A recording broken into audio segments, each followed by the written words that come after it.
When asked what reflective practice means, most people say it is about looking back at something. However, reflective practice is about a constant cycle, starting with reflection for action, moving into reflection in action, continuing with reflection on action. Reflective models provide structure and support for this continuous cycle of reflection. Reflection for action is arguably the most important stage of reflection, and yet in our work things are so very busy we may lose sight of the importance of this stage. It is important to slow down, take some time to reflect for action. This involves tuning into the situation by looking forward and asking yourself, what do I know? What don't I know? What might happen when I do this? What environment am I going into?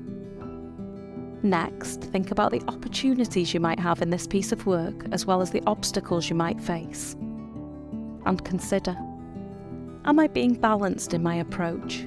Am I prepared for any eventuality? What do I hope is possible? What am I worried about?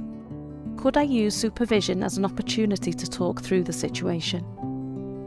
Then, making sure that you are clear about the reason for your work, think about, why am I doing this piece of work?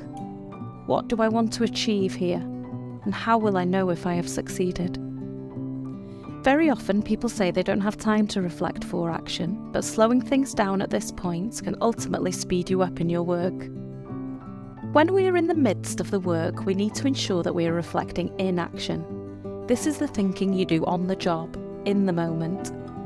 The word in can stand for I and now, as this stage of reflection is limited to your own thinking and is all about the immediacy. It is essentially about your inner narrative whilst you are undertaking a task. The questions you think about might include, what can I do right now? What influence am I having in this situation? Why am I here, or what is the purpose? What is happening now and what control do I have? What choices do I have? What am I seeing and hearing? How do I feel right now, and why do I feel like this? Following a piece of work or an interaction, we will look back and reflect on action.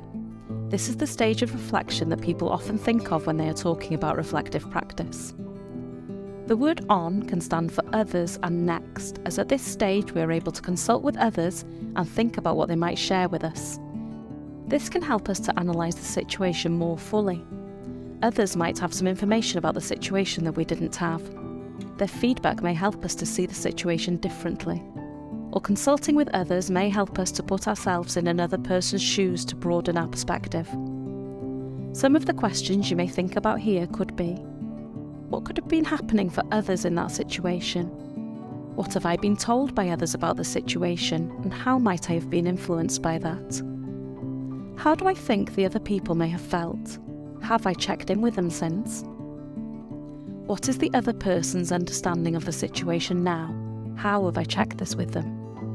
How clear is the other person about what happens next or of the outcome? How do I know this? And looking back, what do I want to talk to others about?